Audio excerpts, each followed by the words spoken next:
Inalim, pakar pendidikan, kembali buka suara terkait fitnah Rismon CS soal ijazah Gibran palsu. Inalim memberikan keterangan sangat jelas bahwa asumsi Rismon dan Roy Suryo CS soal pendidikan Gibran di luar negeri itu salah total. Rismon CS ini tidak paham, tapi sok paling tahu. Jadi memang aneh, Rismon ngaku pakar digital forensik, Roy Suryo ngaku pakar telematika, tapi sok paling paham pendidikan. Nah, Inalim ini bidangnya memang pendidikan. Dia paham betul proses pendidikan di luar negeri. Saya juga akan tampilkan pernyataan C. Suhadi dan Ahmad Sahal yang menskakmat Roy Suryo CS ini. Karena mereka mengaku peneliti, tapi asbun alias asal bunyi. Padahal fakta-fakta tentang sekolah Gibran bisa di-googling supaya mendapatkan informasi jelas. Selain itu, ada juga pernyataan Dianu Nafa yang satu alma mater dengan Gibran yang memperjelas kesesatan narasi Roy Suryo CS. Tapi sebelum itu saya akan tampilkan video menghadirkan bodyguard satpam yang dibayar negara juga. Satpam ijazah Gibran asli apa palsu? Berani Tahu berani. Jangan punya jasa. Aduh. Bapak kalau mau pipis aja. Itu kan memperhati soal bicara pendidikan ya. Betul. Ini kan masih perdebatan ya kan soal wapres itu Gibran, Raka Buming Raka yang sudah masuk di pemilihan wakil atau presiden dari Prabowo sendiri. Namun dari pihak Roy Suryo sendiri atau Rismon terutama ya kan tidak mempercayakan bahwa Gibran itu punya gelar yang di luar negeri atau yang setara dengan S1 itu SNM. Ibu bisa menjelaskan secara detail apa sih maksud dari kata Rismon ini biar masyarakat bisa menangkap. Oh, mungkin kalau saya bukan kapasitas saya ya, maksudnya Rismon apa ya ditanyakan ke Rismon. Tapi kalau dari saya bukan pengamat politik. Jadi kalau hanya sebagai warga negara, saya cuma melihatnya, oh ini ada niat pemaksulan Gibran. Nah, kalau tujuan utamanya pemaksulan itu menggunakan isu ijazah, nanti isu ijazah selesai juga akan menggunakan cara-cara yang lain kan, karena tujuan utamanya udah pemaksulan, mau pakai cara apa. Jadi percuma juga untuk dijelaskan ijazah S1 nanti dibahas SMA. SMA udah diselesaikan nanti SMP, SD gitu. Nah, itu makanya kenapa saya nggak ngikutin beritanya. Jadi sekali saya udah merasa tujuannya begini dan cara-caranya nggak benar, untuk apa juga dibaca dan diikutin. Karena saya bukan pengangguran gitu, jadi saya kan ada kerjaan, jadi nggak usah diikutin gitu. Saya melihat niatnya aja, niatnya jelek ya udah nggak usah dibahas. Tapi kalau memang mau diluruskan soal apa yang nggak benar, kayak kemarin saya luruskan karena memang itu nggak benar. Universitas kok disetarakan SMA, Insert bukan universitas, UTS, yes. Nah itu loh yang saya hanya membetulkan apa yang diselewengkan kata-katanya. Jadi kalau dibilang kok nggak punya ijazah SMA, memang nggak punya ijazah SMA dan itu fakta dan benar. Kemudian pertanyaannya apa lagi? Kalau nggak punya ijazah SMA, kok bisa diterima di MDIS? Nah berarti kita lagi mau membahas syarat masuk MDIS. Kalau syarat masuk MDIS, memang tidak harus ada ijazah SMA dari Indonesia, karena MDIS menerima siswa dari berbagai negara. Nah salah satunya dari Australia, lewat foundation saja memang bisa diterima di MDIS. Karena MDIS, universitas swasta di Singapura yang menggunakan kurikulum itu dari UK, dari Australia. Of course, foundation itu diakui karena dari UK dan foundation sendiri memang menerima foundation, universitinya menerima foundation. Nah, sedangkan MDIS pakai kurikulum UK dan Australia, tentunya menerima foundation kan. Jadi wajar, salahnya di mana? Mungkin menyebut kata dikti itu apa sih? Dikti apa? Tapi dikti sama insert itu. Dikti sama insert itu biar diperjelas apa tuh kasus dikti? Oh, dikti itu pendidikan tinggi.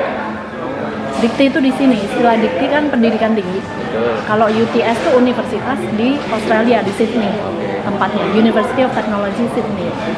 Tapi dari riset seorang Roy Suryo sendiri mengecek itu tidak bukan terdaftar atau tidak Terdaftar di mana?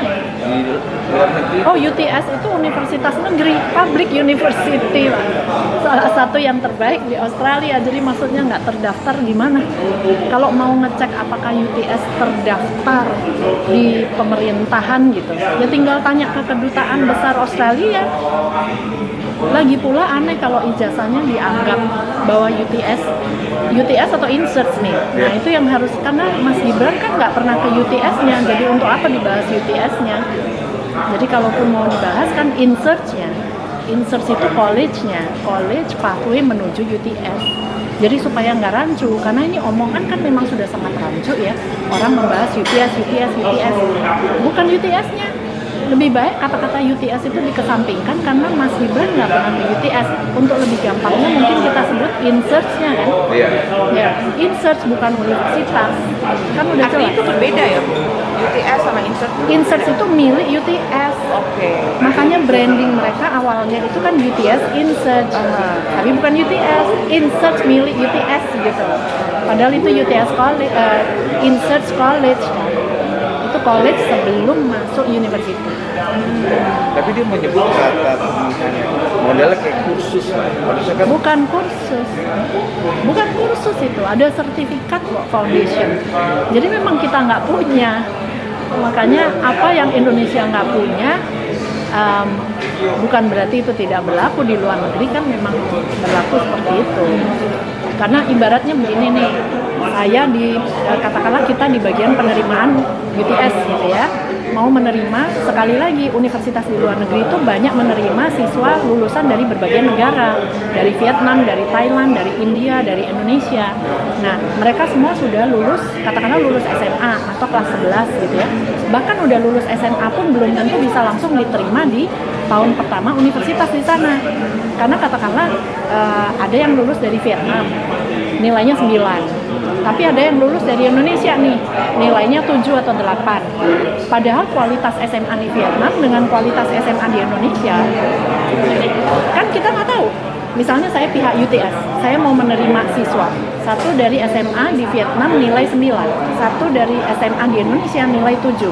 Mana yang sebaiknya saya terima? Ya kan belum tentu bahwa nilai 7 ini dan 9 ini setara dengan SMA kelas 12 di Australia. Makanya harus dikumpulin dulu nih di satu yang namanya Insert Foundation Program. Misalnya sama-sama lah dikasih pelajaran SMA IPS gitu ya, ekonomi, akuntansi. Nah, di situ baru dilihat kan setelah dikasih pembelajaran, buktikan dong mana yang nilainya apakah benar, yang ini jadinya 9, ini jadinya kebalik 7.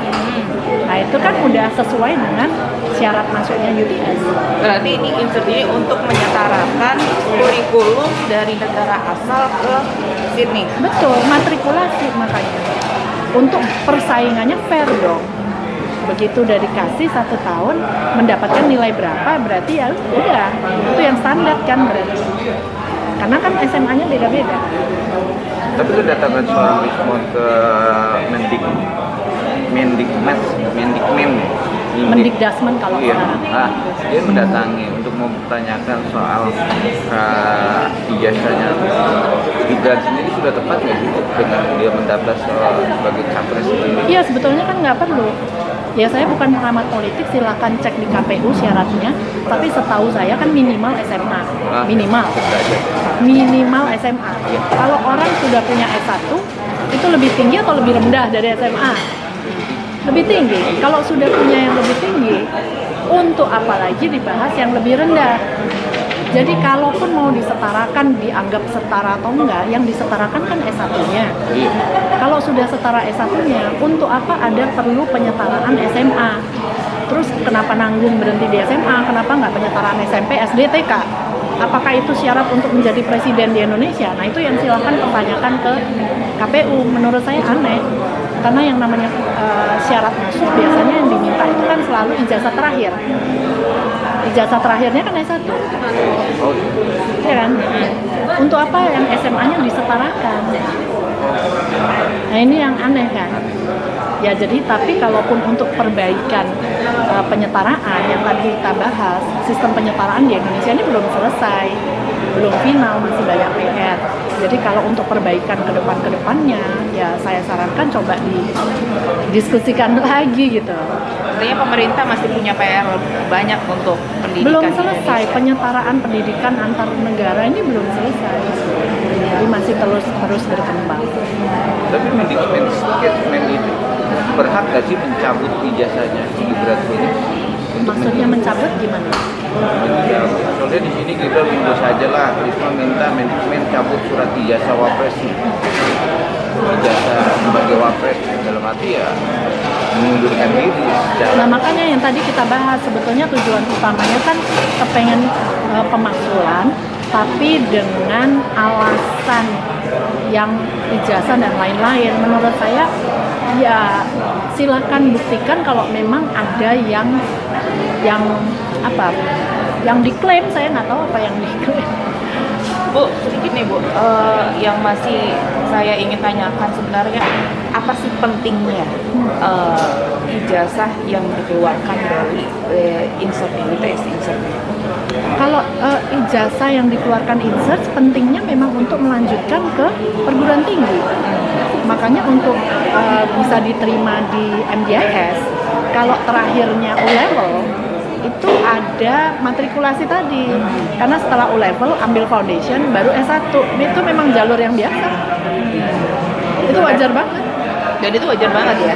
Iya, bahkan setelah O-level, katakanlah O-level di Singapura, kemudian for some reason balik lagi deh di Indonesia ngambil foundation, tapi di Indonesia juga ada.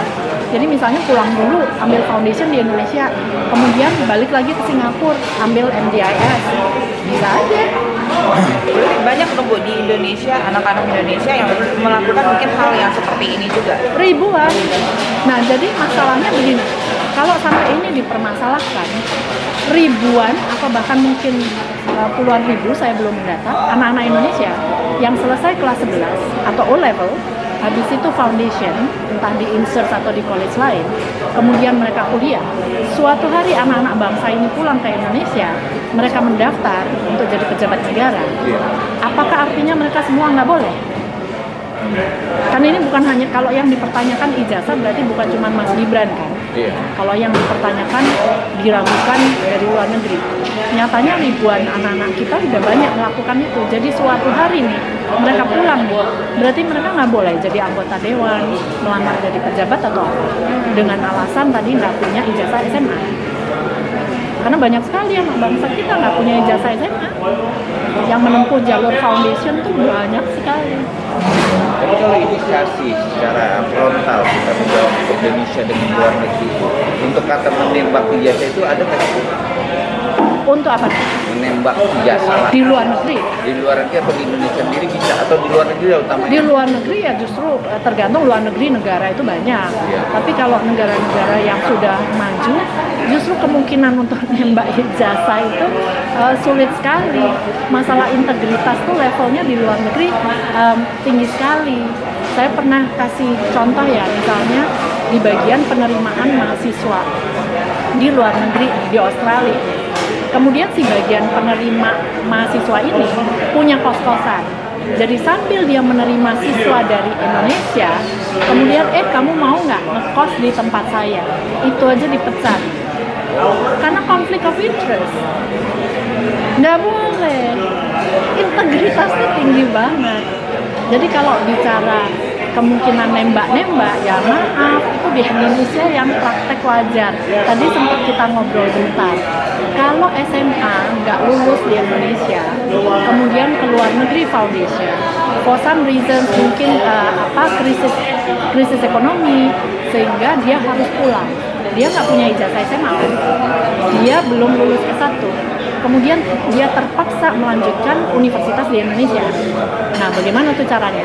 Selama ini bukan penyetaraan, tapi ikut ujian paket C. Nah, tapi ujian paket C, fakta di lapangannya itu banyak yang cuma nembak tadi, sebetulnya bayar. Nggak semua ya yang punya ijazah paket C artinya bayar. Ada memang yang homeschooling, yang resmi, formal, yes, mereka juga ikut ujian paket C. Tapi nggak sedikit yang sebetulnya Jadi kalau sampai ada pejabat negara, anggota dewan kita punya ijazah SMA, misalnya paket C, sebetulnya kenapa nggak sekalian dipertanyakan? Kalau saya juga akan mempertanyakan, paket C-nya bayar apa enggak, malah nggak berintegritas kan. Tapi kesetaraan masa mendapatkan gelar S1 itu minimal berapa tahun atau berapa bulan atau bisa dibacakan? Oh, kalau durasi studi, nah itu yang tadi kita bahas. Durasi studi, kalau kita bicara UK dan Australia, S1 itu kebanyakan 3 tahun. Jadi ada yang 3 tahun, dan ini lebih ribet lagi nih, pasti bingung lagi nih. Jadi kayak S1 Business, S1 Science, umumnya 3 tahun. Tapi kadang untuk jurusan tertentu, mereka tuh punya kayak paket-paket. Jadi ada yang 4 tahun, S1 ditambah Master, selesai 1 paket dalam 4 tahun. Jadi program itu memang bisa banyak banget. Nggak ada kayak nomenklatur di Indonesia atau kotak-kotak gitu. Kemudian yang ada di perguruan tingginya yang katanya di Singapura adanya di MDIS, ya Management Development Institute of Singapore. Itu masuk 2007, lulus katanya 2010. Penyetaraannya itu juga Sri Mulat juga. Kenapa bilang saya Sri Mulat? Artinya lucu juga. Karena di situ tertulis disetarakan itu dari University of Bradford namanya. Bradford itu adanya di UK, United Kingdom. Masa Kemendikbud nggak ngerti kalau UK itu adanya di Kingdom sana? Ditulis dari Singapura. Bacot. Di Singapura itu cuma boleh mengeluarkan ijazah setara diploma. Itu kalau yang kampus swasta. Kalau mau dia mengeluarkan ijazah setara S1 kan wajib bekerja sama dengan kampus lain di luar negeri. Ini saya kebetulan ada ijazah diploma maupun ada ijazah S1 saya. Saya diploma dan S1-nya sama-sama belajar di MDIS, tapi format ijazahnya beda. Nih saya tunjukin ya. Jadi kalau yang diplomanya itu memang logonya MDIS aja. Karena memang satu saja ya? Satu aja itu yang untuk diploma. Berarti yang sinkron ya sama ijazah Mas Gibran? Memang juga cuma satu karena jurusan saya bekerja samanya dengan University of Sunderland, ya ijazah saya cuma logo Universitas Sunderland aja. Jadi kenapa harus ngotot mana logo MDIS-nya? Ya karena memang yang mengeluarkan itu universitas rekanannya. MDIS cuma boleh mengeluarkan ijazah setingkat diploma kayak gitu. Jadi apa yang perlu diperdebatkan karena memang peraturannya seperti itu kayak gitu. Ijazahnya Gibran, ada komentar Roy Suryo ini ternyata wawasannya bagai katak dalam tempurung. Di Singapura itu ada 229 afiliasi resmi dari universitas luar negeri, termasuk Bradford di nomor 131.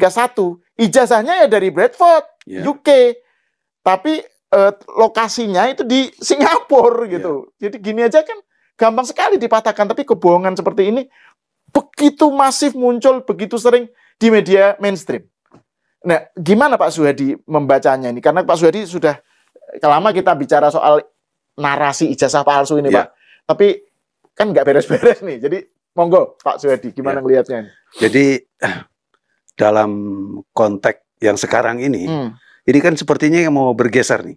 Dari Pak Jokowi kepada Gibrannya sekarang. Mau bergeser. Kenapa sih seperti itu? Barangkali, ya. Ini udah nggak menarik lagi. Berita-berita berkaitan dengan masalah ijazahnya Pak Jokowi udah nggak menarik lagi. Barangkali dia mau mencari nuansa yang baru atau keadaan-keadaan yang baru, barangkali ini menarik.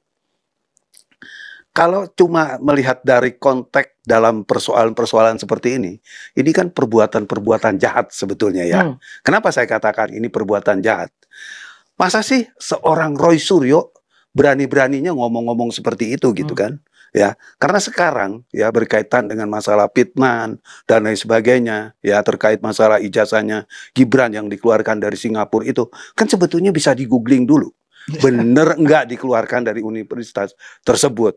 Bener enggak universitas itu ada di Singapura? Ya, bener enggak keberadaannya Gibran itu sekolah di sana? Katanya peneliti.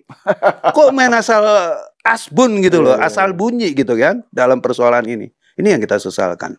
Karena kenapa? Ya, kita lihat negara Singapura itu kan negara yang sangat maju.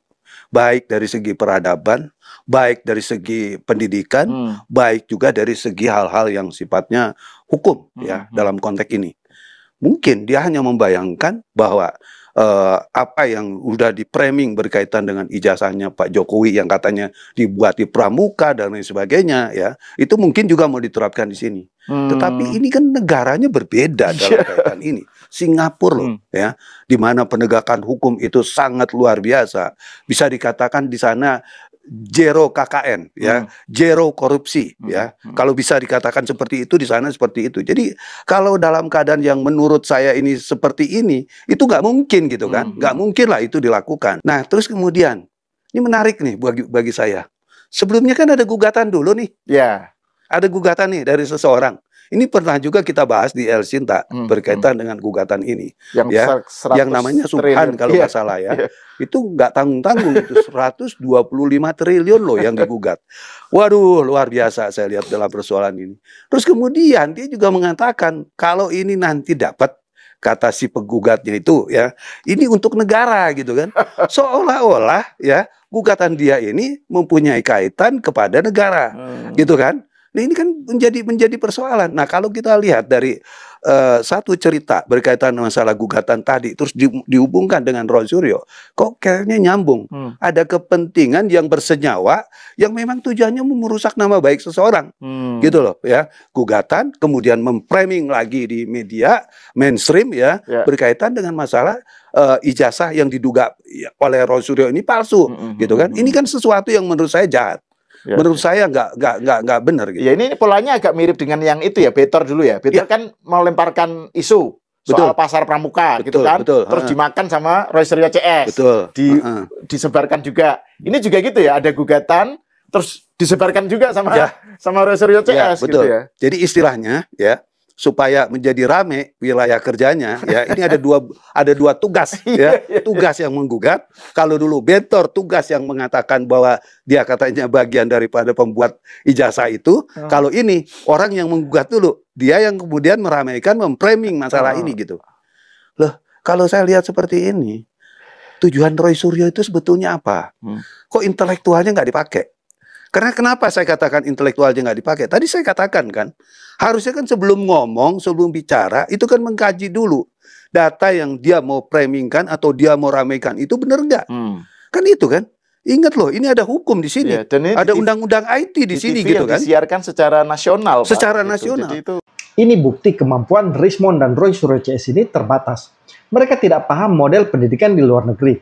Padahal katanya Rismond lulusan luar negeri dari Universitas Yamaguchi Jepang. Tapi itulah, saya setuju dengan Inalim. Ijazahnya ini hanya alat atau bahan mereka untuk mencari celah agar Gibran bisa dimaksulkan.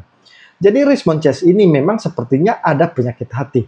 Yang kebenciannya kepada keluarga Jokowi bisa membuat mereka melakukan segala cara, walaupun sesat atau keliru. Tapi melihat gaya Rismond dan Roy Suryo yang suka merendahkan orang lain seperti Satpam dan Ojol, kelihatan akhlak dan hati mereka memang tidak bersih. Hati mereka kotor, penuh dengan kebencian. Salam kontra narasi.